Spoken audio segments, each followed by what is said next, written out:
I'm learning. Let's go, man. Welcome to the Downtown Dogs. My name is Jimmy Rogers. Our guest today is a dear friend and teammate, Scott Roderick Fausset. Oh, yeah.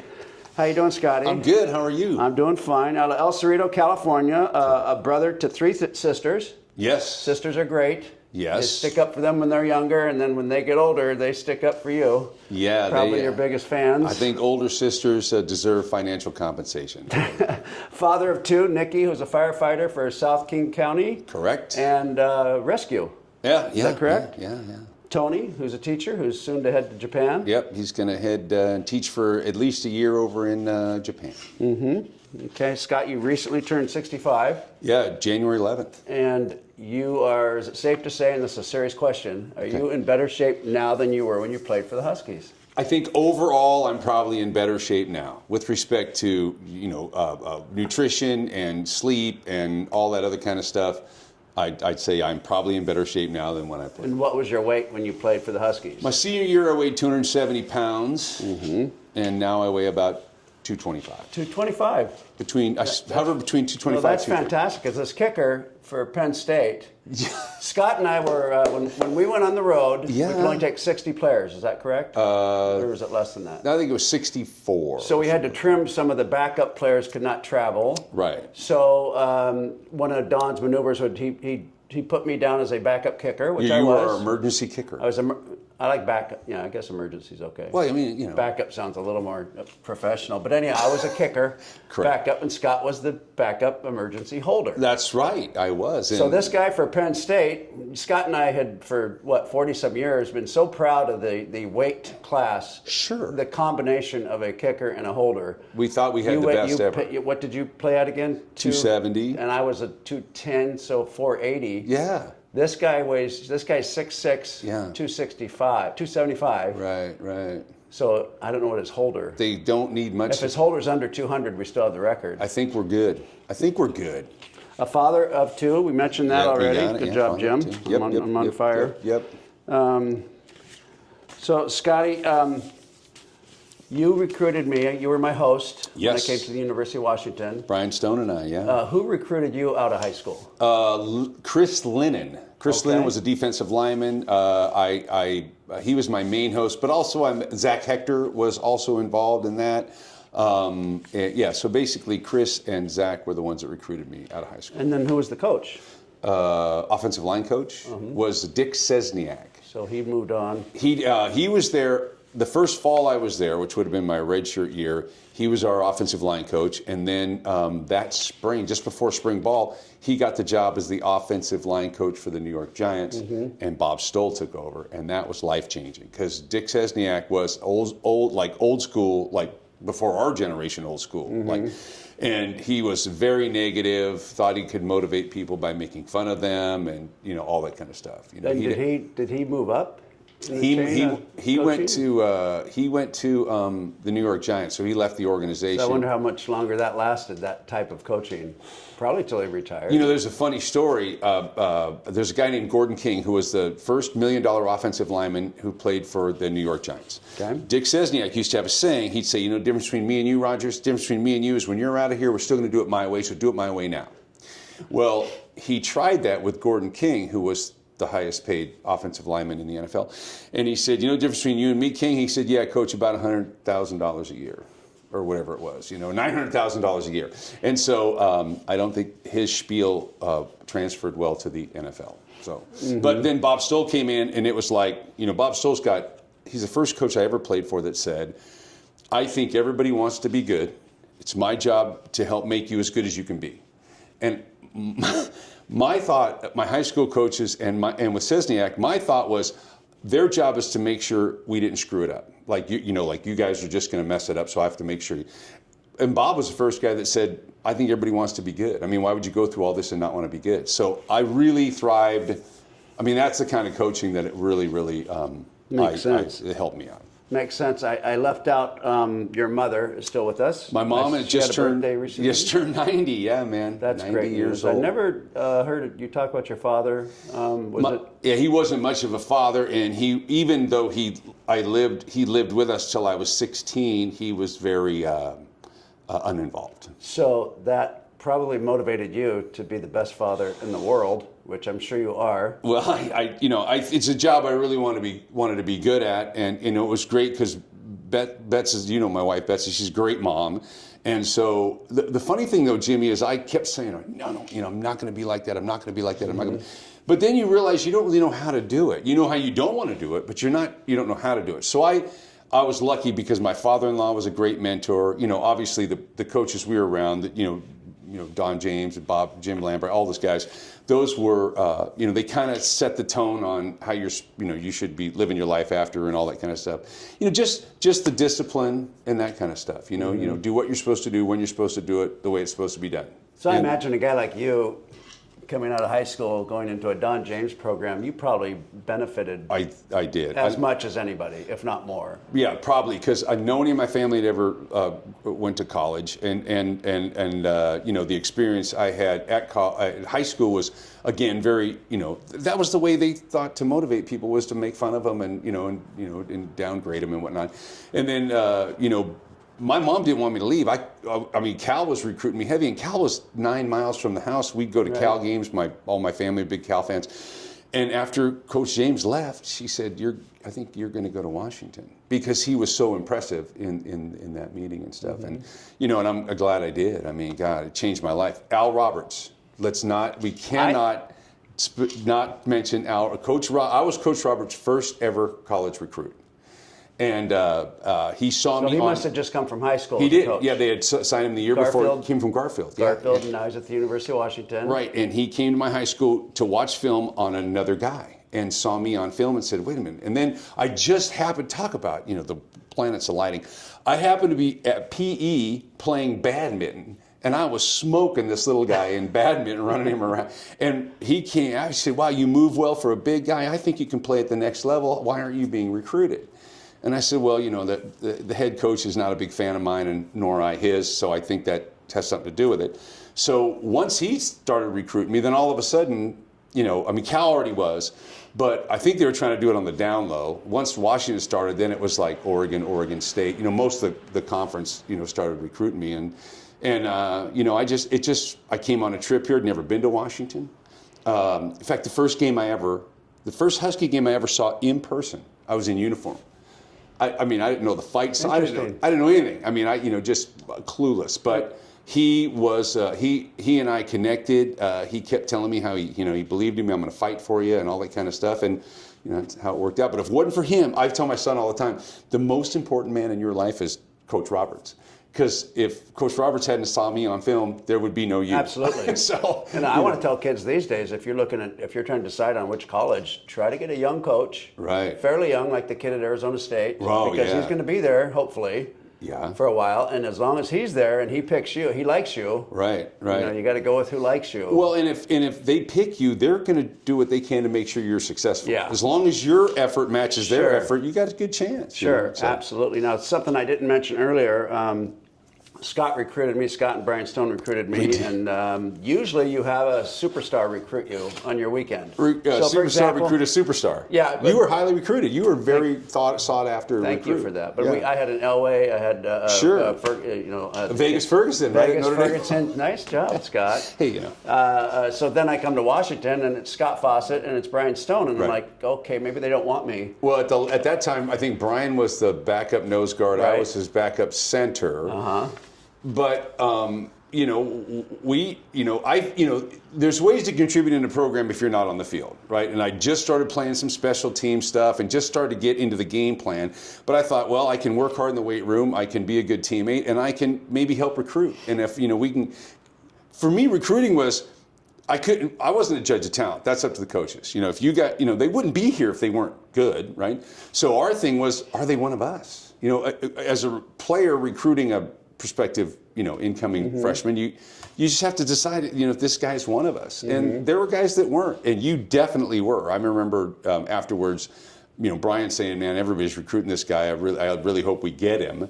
And I remember us going, well, we just kept telling you what we had going. Yeah. We got this. This is something's happening here. I think we just won the Sun Bowl, earlier that year, and we weren't supposed to. We were, big time underdogs. We beat Texas in Texas. But you could just sense that, we had something going. We were getting better. Every recruiting class was, the class that we came in after, I think our class pound for pound was probably a little better than theirs, and then the next class was better, and then your class came in, which was a big improvement. You guys had some really good players in your class. We just kept feeling like we were gonna be really good. And you were very sincere, and it was heartfelt coming from. I'm 18 years old. You must have been 19. Yeah, probably. Yeah. And at the very end of my weekend, you both shook my hand and said, "Hey, good luck wherever you go." Right. But we're going to the Rose Bowl next year. Well, yeah, when I interviewed Jock said the same. He said, Anthony said, "Oh, but we're going to the Rose Bowl." Mm-hmm. And Anthony said, actually, 2 more years, 2 in a row, because I'll be here for 2 years. Which turned Jock on. So that confidence and the sincerity, you can feel when it's sincere. Yeah, man, and you just, and I don't know, other than, back then there wasn't all the data you could research, but there was just this sense that we had something going, man. Like we knew something other people didn't, or whatever. Yeah. And you just want really good people to be a part of that. Definitely. That was awesome. Yeah, it was awesome. Definitely. So from that point, Scotty and Brian, if I ever have a down day, if I'm not feeling so great, which is every so often. Yeah, we all have it. It happens. I'll call Alan Stover, Scott Fausset, Brian Stone, and all of a sudden I'll get off the phone feeling like a champion. Yeah, man. And that's Husky love. Exactly. That's what it's all about. That's what it's all Scott, about. Scott, you were a pretty unique player because you did not only play for Coach James did you redshirt? I did. You played for 5 years. Yep. Then you coached for Don James. I and did. That's some rarefied air. That's a Saban. Not that you went on to coach. You didn't want to, I don't think. No, I did, and I'll tell you that story. Oh, okay. I was playing in Canada, and my time there was over. And I was back in town, and I was at the athletics department just working out, because I wasn't sure if I was, back then the USFL was starting to happen. So I thought, well, maybe I'll give the USFL a shot, or, maybe the free agent thing would pop up, whatever. So I was working out just like we had done for 5 years, you just kind of ingrained in you. And then I saw Coach James, and he said, hey, if you want to, you're not quite done with school yet. If you want to finish up school, we'll pay for it if you help coach. And I said, God, I'd love to do that. So I was the assistant running back coach. I'd never ran the ball in my life. So I'm going to teach Jock Robinson how to run the football. That's fantastic. But you're a holder. Well, yeah, but Don James, he always knew before everybody else, right? That year was the first year they started filming from the end zone, from behind the offense, right? So all of a sudden, you could see where the hole was going to open based on the defense. And he said, I want you to work with the running backs, because once we start filming you'll be able to show them where this hole might open. Being an offensive lineman. Right, how we're going to block it. And I played every offensive line position while I was there. In fact, in a JV game, I played tackle to tackle. So, I had a good idea. And also that made sense, because I was thinking, how am I going to contribute as a running back coach? They're behind me. I don't know what they're doing. Very interesting. Yeah. We need to step back one moment, because I failed to mention the bell of the ball. Yes. So if you saw Scott's picture in 1978 in the Husky program, it wasn't very attractive. I wasn't handsome. Well, I think they got a bad shot of you. Your head was big. You had a double chin. Dude, that's what I looked like. And I'm thinking, this is the guy that recruited me. Yeah. And we had, Vegas Ferguson, Elway. I'm looking Mr. at Potato Head. And then he's dating the belle of the ball, the most beautiful girl that I've ever seen at the University of Washington, and then Betsy Bush. Well, I'll tell you, about. These two have been together since 81? This October of 25 will be our 45th year as a couple. It was the craziest thing. I'd seen her on campus and thought, man, she's just way out of my league. What am I even thinking about, right? But I couldn't get her out of my mind. And Don Dow says, oh, I know Betsy, I'll introduce you. Okay. And I said, look, I love you, but I would rather have somebody else introduce me, because I don't want her to think I'm like you. And then Brian Stone. Brian Stone knew them. Betsy grew up in Tacoma, and Brian Stone knew him from Tacoma, so Brian introduced me to her. And that's how, going back to coaching, when we played Michigan, remember, it was 83, so your junior year probably? Correct. We were big-time underdogs, Bo versus Don. And I think Bo Schembechler and Don James have a ton of respect for each other, but I don't think they necessarily liked each other that well. Exactly that was confirmed by the guy that wrote Bo Schembechler's autobiography, a guy named John U. Bacon. I met him at a conference one time, and we talked, and he said, I know that Bo had a ton of respect for Don. I don't know how much they liked each other. Okay. And I said, well, we agree. So anyway, that week was a special week. And you know, we're down by 14 in the fourth quarter, and Steve Pallur engineers 2 drives, and we score. Then we score with not much time left. We go for 2 because that was Don's thing. If it was a non-conference game, there was no tie break back then. Okay. So if it's a non-conference game, you go for the win. If it's a conference game, you go for the tie. A tie doesn't hurt you as bad in the conference, and if it's out of conference, who cares? So we knew we were going for 2 as soon as we scored. Patterson made a great catch. Steve threw a phenomenal ball, and then Mark caught it, and then we go for 2, and Larry Michael gets who had a great game. He had like 6 catches that game and whatever. But we run their safety in the man coverage was like a 2-time All-American. We had him covered. Yeah, had him covered. Steve threw it the only place he could have thrown it, and Larry made a great catch. And I don't know. So that's your most memorable Husky play, right? So how about your I'm sorry. So after that, I thought the game was over, super exciting. Everybody, your buddy makes this great catch, the whole thing, and I'm like, I want to be a college coach. That's what I want to do. I want to be a college coach. So I go home. Betsy and I were living together at the time in an apartment on 22nd, and I walk in the door and I go, I know what I want to do. I want to be a college football coach. That's what I want to do. And she said, well, that's great, but I have no desire to live that lifestyle. So if you want to do that, you do it without me. I'm like a minute in. I'm like, ooh, okay. She knew. Yeah. So the funny thing is, Betsy at the time was modeling, and about a month later, the agency was with in Seattle said, look, if you're serious about this, you should move to New York, because New York is the fashion capital of the United States, not Seattle.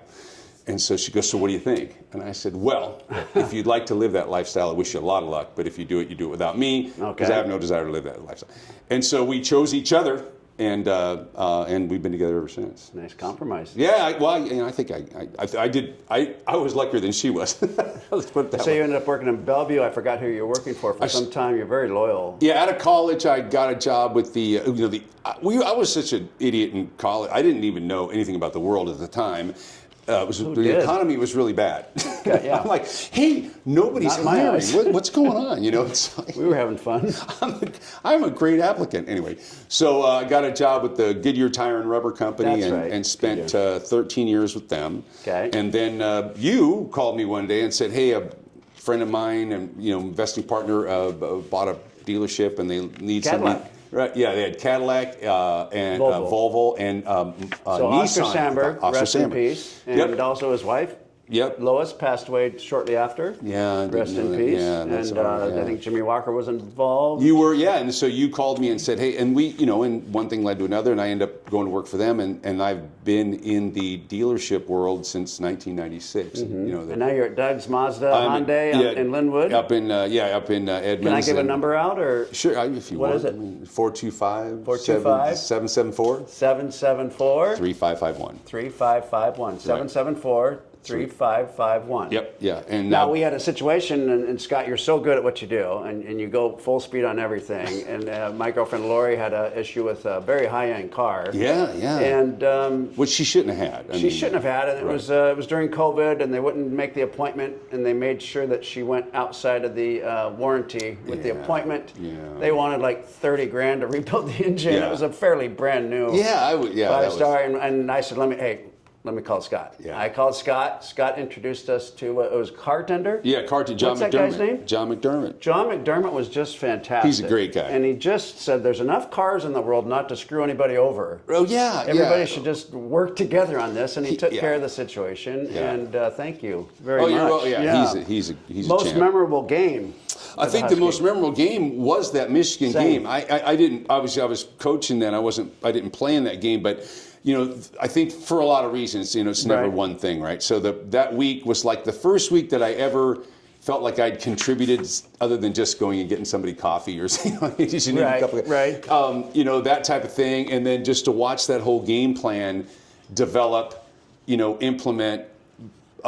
Player buy-in and then the execution. I felt the whole time I was there, and you may or may not, you probably agree, but I think the one benefit we had is our coaches. I think we were pretty prepared in every game we went into. I don't think we were ever unprepared for any opponent. So if I always had confidence that we were going to get a game plan that if we executed and put it put it to, we'd have a good chance, and we didn't win every game and we didn't execute every time, but I just never felt like we would get out coached. I always felt like we would be prepared and it was up to us to do it. And Jim Lambright told me one time that's the essence of college coaching. He said, you work all week long, you put in a game plan, you change, you make refinements, and then by Saturday morning, Saturday afternoon, you turn it over to 18 to 22-year-olds and hope they were paying attention. And I always felt like Coach Lambright got a little too exotic with the defensive schemes and such, and then come game time, it was always red. Right. For the audience, that's just a zone coverage, a basic coverage. Right. So we went to red like 90%. Yes, right. And I always thought it was the best coverage because everybody knew. Right. Before the snap. And we were going to do it anyway, so be ready. If I were to look at your playlist right now, what would be the number one song on there? Oh my gosh. It's funny. I used to be very familiar with pop culture and songs and artists and all that kind of stuff, and man, I am horrible now. I mean, now I hear songs I like and I just play them.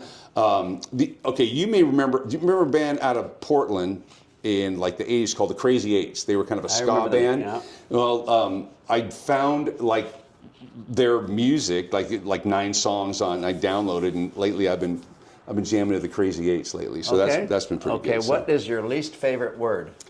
My least favorite word is, I think, I. Excellent. What turns you on? What turns me on is people overcoming and succeeding. Looking at success is not necessarily what you have, but what you've overcome to get what you have. And there's a lot of people that are very successful that aren't multimillionaires, but they've come through a lot in their life to get to where they are. And that is, I think that's my favorite, to see somebody overcome and be successful. What turns you off? Whining. What sound or noise do you love? I think the ocean. I really love You're the waves. third person in 2 weeks. Really? Yeah. Yeah. Ronnie Yeah. yesterday. Yeah. Vince Kobe last week, the ocean. It just, there's something about it, man. It kind of speaks to you. Mm-hmm. What's your favorite curse word? And you can't really, I shouldn't even ask that question because we can't curse on Let's the show. say it starts with an S and ends with a T. Same. Yeah. What profession other than your own would you like to attempt? I one time was offered, the year I was coaching, about right before the season started, Bob Rondo said, "Hey man, we're looking for a sideline reporter. Would you be interested in being the sideline reporter on the radio broadcast for the games?" And I would have loved to have done that. I mean, but I felt that I'd made a commitment to coaching, so I couldn't, Huskies are big on commitment, man. You'd have been perfect, You though. do what you say what you mean, Sure. So I never even asked. I just said, "Oh man, I'm coaching, but if it ever comes up again," and he said, "Well, it won't," but. That was a great suggestion. With your insight as a ball player? Yeah, and then Coach Stoll came up to me like a couple weeks later and said, "Man, I heard Rondo offered you." I go, "Yeah, but he goes, "Well, we could have worked something out." I'm like, "Oh, by then it was too late." So anyway, so that was probably something like that. Analyst or something would have been fun. What profession would you not like to do? Politics. Good answer. If heaven exists, what would you like to hear God say when you arrive at the pearly gates? We've been expecting you. Scott, you are the epitome. You're the administrator. You are you're the most positive person I know, Well, and thank you. And it works. Positive mental attitude works, and thank you very much. You've been with me since I was 18 years old. Yeah, man, we 18, and I was you, like, you and Brian were the reason I came up here, amongst other Yeah, variables. sure. The water, the city, the purple, the Husky. Yeah. The coach. yeah, that was a big one. You've been with me, got in a fight. Who was there? Scott Fausset was there. Yeah, I mean, Needed to move. Yeah. Scott Fausset, Brian Stone was it a blue truck? I had my blue. What year was it? 66. 66 what? Chevy. 66 Chevy blue, and Scott was helping everybody probably every weekend. The worst thing you want to have, everybody, when you go to college, don't have a truck. Well, the good thing though was when the guys started, like the dudes that were good started getting to NFL, I'd say, "Okay, we'll trade cars." And so, I'm driving all these BMWs and Mercedes because they're using my 66 Chevy pickup. Just recently, I was trying to write a paper for a job, and I reached out to Scott and his son, Anthony. Tony, yeah. Tony, who's a professional. He is he's me got a master's in English, and he's a creative writing guy, and I mean, the guy he's a wordsmith. I mean, he just some of the stuff I read, I'm like, wow. Yeah. How how did that happen? But yeah, and he whipped you up a pretty cool. Yeah, they didn't hire me because they knew it wasn't coming from me. They're like, this isn't you. Well, Scott, thank you very much for coming on the show. Oh, thanks for having me, man. We hope you enjoyed the show, everybody. Go Dogs. Go Dogs. Woof.